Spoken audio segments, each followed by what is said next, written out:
Well, it's 21st, Tuesday, 21st of October. I've just come up here to Middleham to look at the river. It looks absolutely spot on. This is a stretch below the bridge. It's quite shallow. A nice pace on it there.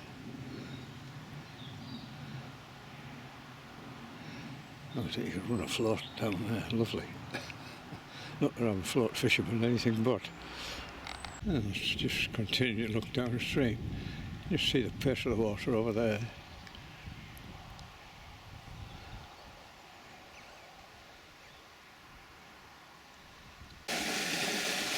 This is the outlet from Hamley Sewage Works, and there have been lots of complaints about raw sewage here. But today there's a lot of water coming in there, and I don't see any evidence of raw sewage going into the river at this point. Well, I think there had been a meeting between the Yorkshire Water and interested people in Labour about it, and there is a problem with it, particularly in dry weather, which is going to be very expensive to fix. But Yorkshire Water are indeed aware of it. Just come to fish this peg here. It's 5 to 3. Anyway, that looks pretty good down there. There's a guy fishing above me. Hello. He's been here for a while. I'll see what success he's had while he's been here.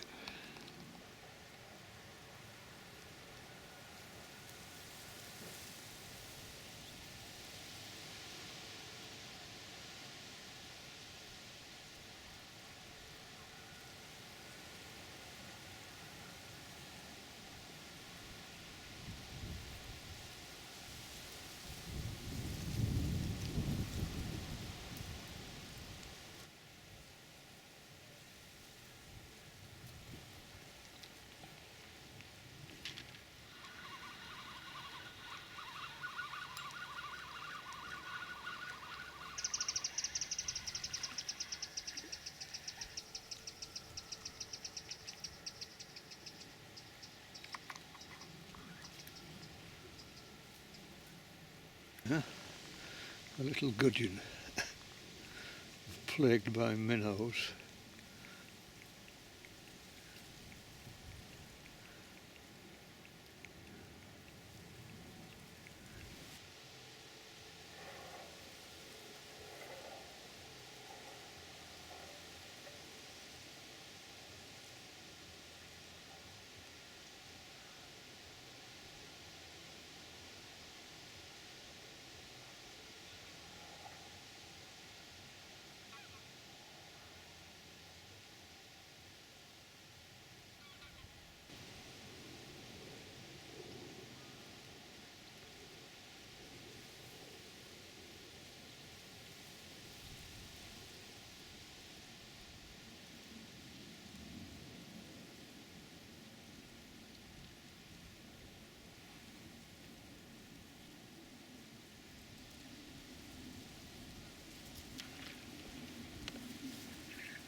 nice trout, but not what I'm after, and they're out of season.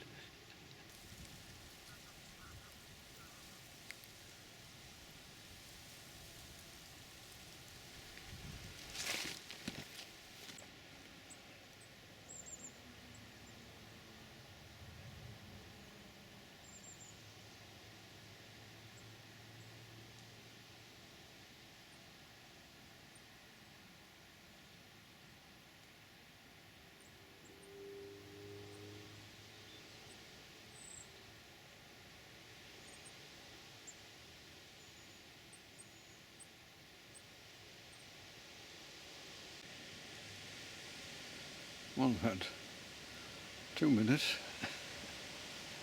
3 gudgeon and a big trout,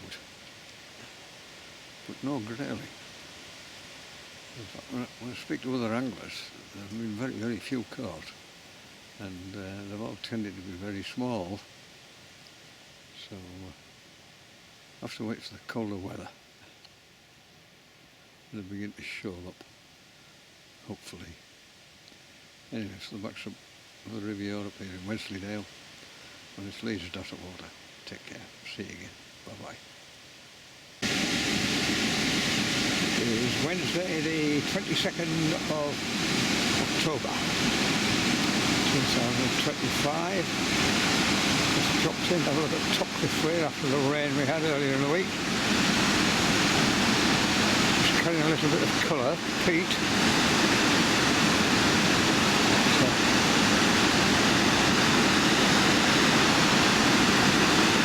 You would expect to see salmon and sea trout. But so far, nobody said a word about them, nobody said anything. If there are any, then people come in their cars to watch. There's nobody here. I'm assuming there aren't any.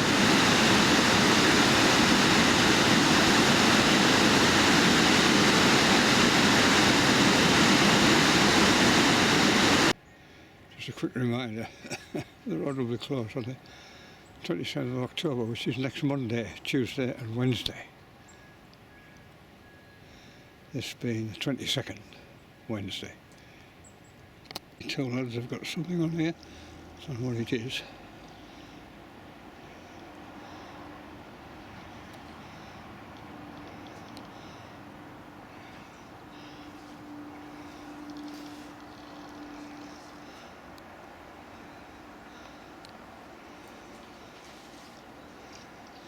I think it's a perch.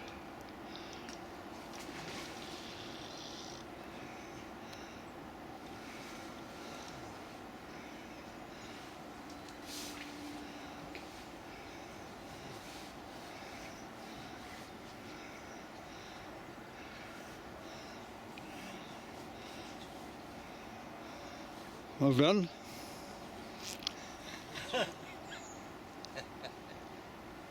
Well, there's a nice 5 pound plus chub at Topcliffe here, tell that some other field. I've got bloody music to go with it. Anyway, while Eve, it's quiet, waiting for these rods to go around. Continuation of the Via St Leger Goold tale. Just a quick recap for those who are joining at this point.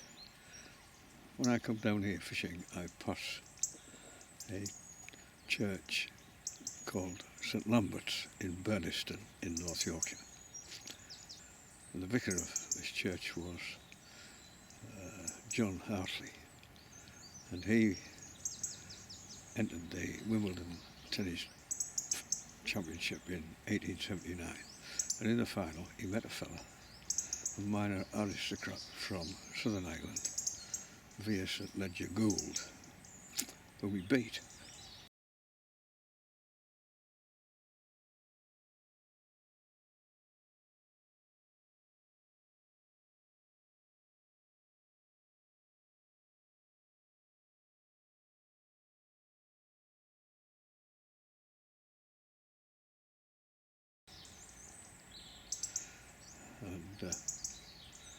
basically Goold, who was a sort of bit of a playboy. He descended into addiction, drugs, alcohol, and particularly gambling. And he met a French woman in a dress shop in London, and eventually they got married. And she had a shop in Montreal, and they went over there, and it wasn't terribly successful, so they came back and were running a laundry in Liverpool. But again, with his expensive gambling and her expensive taste, they were financially strapped. And she came up with a scheme for beating the tables at Monte Carlo. And in 1907, she's persuaded her husband, via Goold, to move to Monte Carlo and try this out, which they did. And that's where we're up to. Well, Monte Carlo was, of course, on the French Riviera, and it was a hot pot melange of all kinds of people, from rich aristocrats, nothing else to do very much. Poor aristocrats hoping to meet a rich widow, young sons of aristocrats from all over Europe, counts and whatever else, hoping to find a girl from a wealthy family to marry into. And of course, girls from wealthy families hoping to land a husband. And then, of course, there was a sort of underworld of it all, and burglars and women involved in the sex trade, scammers, you name it. They were all there in Monte Carlo. Anyway, the Goulds rented a flat in Monte Carlo, but like all of these so-called schemes for beating the tables in Monte Carlo, it wasn't a success. So Mrs. Goold, this charming French woman, was sort of obviously looking around for opportunities, and she lighted on a rich widow of a Swedish stockbroker, a Mrs. Emma Levin. She was 61, this woman, and she had an incredibly valuable and extensive array of jewellery, which, when she was out on the town, which was probably every night, judging from what I've read, with young escorts keeping her company, satisfying her every need, she flaunted this jewellery. And Mrs. Goold lighted on this, and the Goulds inveigled their way into her affections.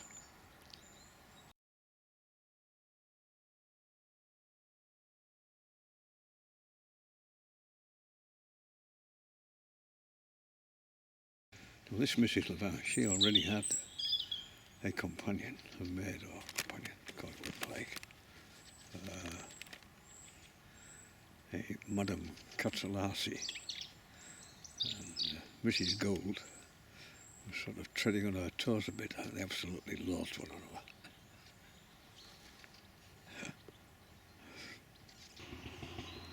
Via Goold had borrowed some money from Mrs. Levin, and she wanted it back.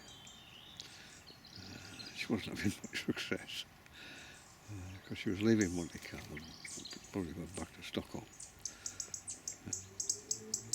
Anyway, the Goulds invited her down to their apartment for, I don't know, drinks, or nibbles, or dinner, or whatever, knowing that Mrs. Levin would appear decked up to the nines, which she always was when she went out.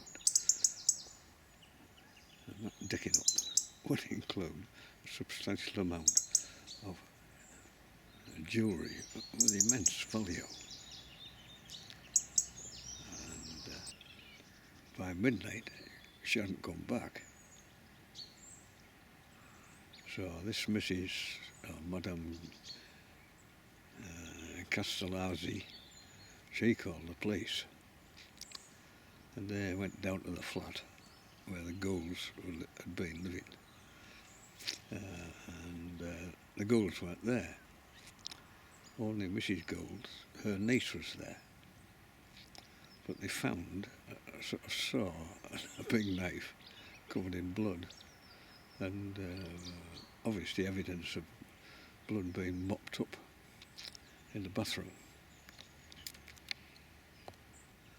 The Goulds had made their way to Marseille railway station, just along the coast, with the intention of going back to London. And they had with them a sort of an array of luggage, which included a large trunk. And as the train wasn't due for several hours, they left this trunk and all the luggage in the left luggage office at Marseille railway station. And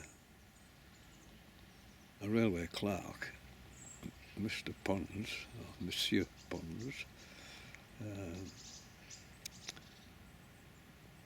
noticed a terrible smell coming from this luggage, and leaking from this trunk was obviously blood. Turned to pick it up, he asked them what was in it, in this trunk, and they told him it was poultry, freshly killed chickens. He wasn't convinced, and he went away and got somebody a bit more senior who came along, had a look, and called the police. And the police came along, and when he opened this trunk up, it was Mrs. Lavin in bits, chopped up, butchered. And the Goulds were arrested.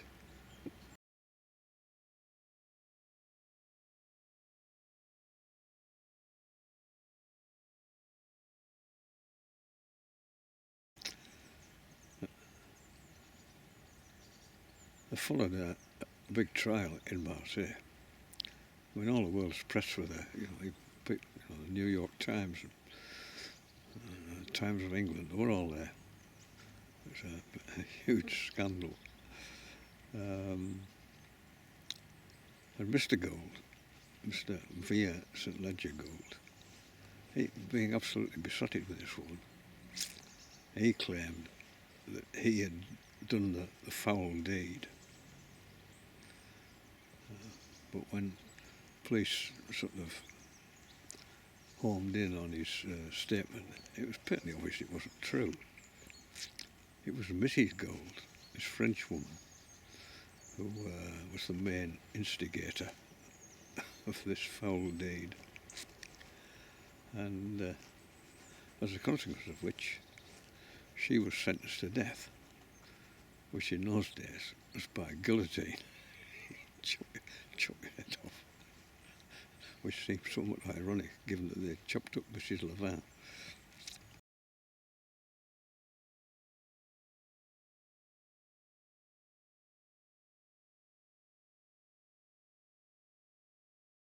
Gould was sentenced to life imprisonment on the French penal colony in South America, French Guiana.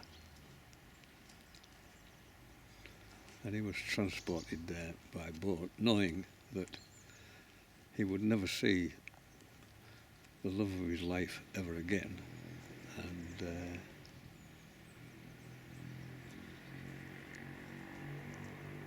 being only 58, he was likely to be there for a long, long time.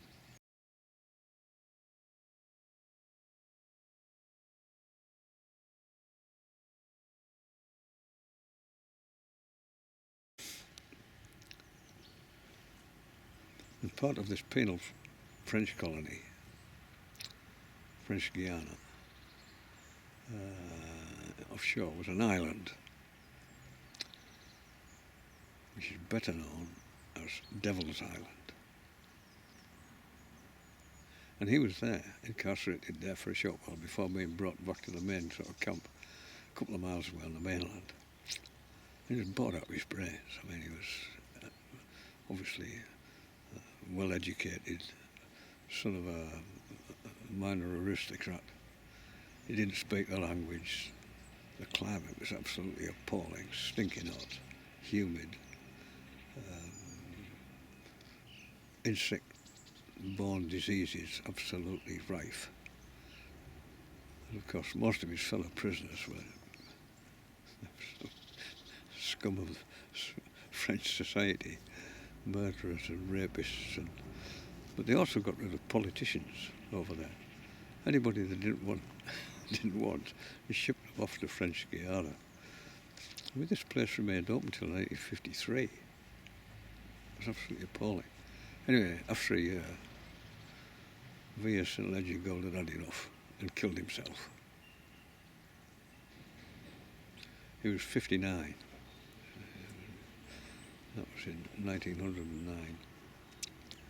Mrs. Gould, in the meanwhile, her death sentence was commuted to life imprisonment, and she ended up in jail in Montpellier, where she died from, I think it was typhoid, in 1914. That was the end of them both. In 1969, a book came out. It was a sort of semi-autobiographical book by a fellow called Henri Charrier, who, he claimed anyway, was set up for some charge of murder, and he ended up on Devil's Island, where Vere de Goold had spent some time. And this book was made into an absolutely superb film, Papillon, which is French for butterfly, because I think Charrier had a butterfly tattoo, at least the film portrayed that.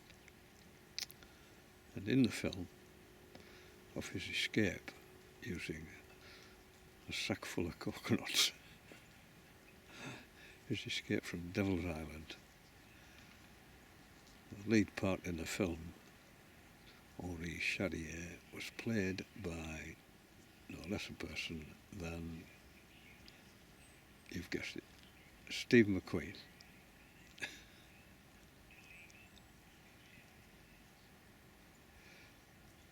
Anyway, back to the fishing.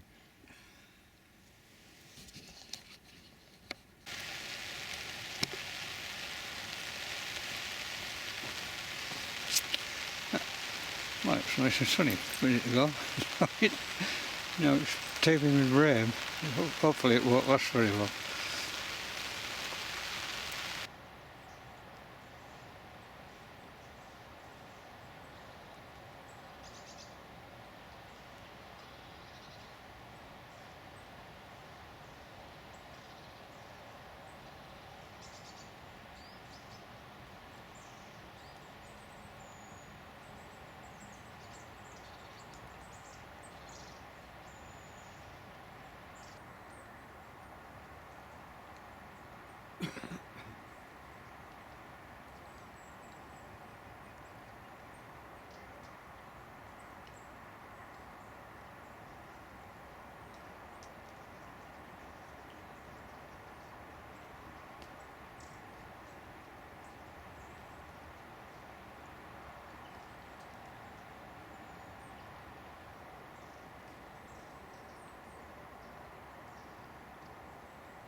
don't know what they're chucking in there. That's a lot of it.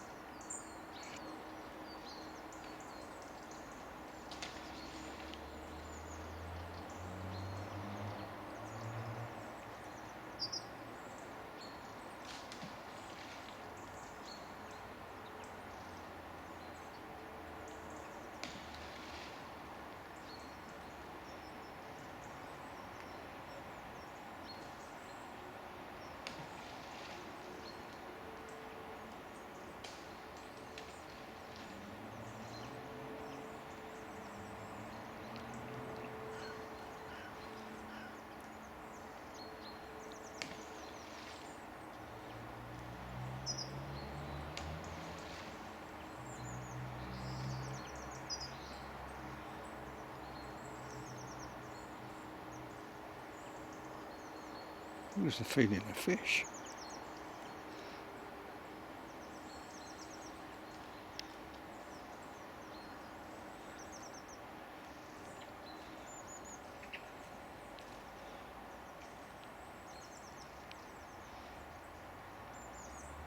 I have no idea.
Nice swale ball, 7:15.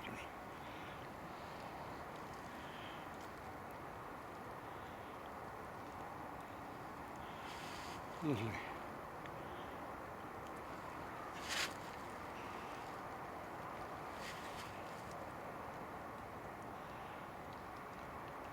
That's a nice end to a lovely evening.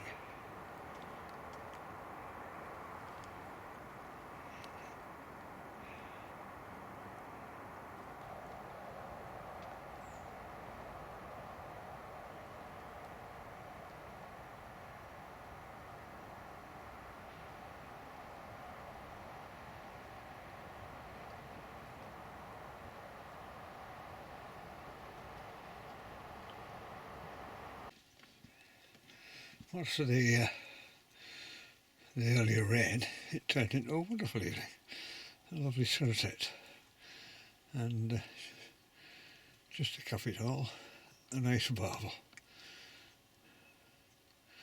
I fished on for an hour after I caught it, but not a tap. Anyway, so the master of a swell here. Take care, I'll see you on. Cheerio.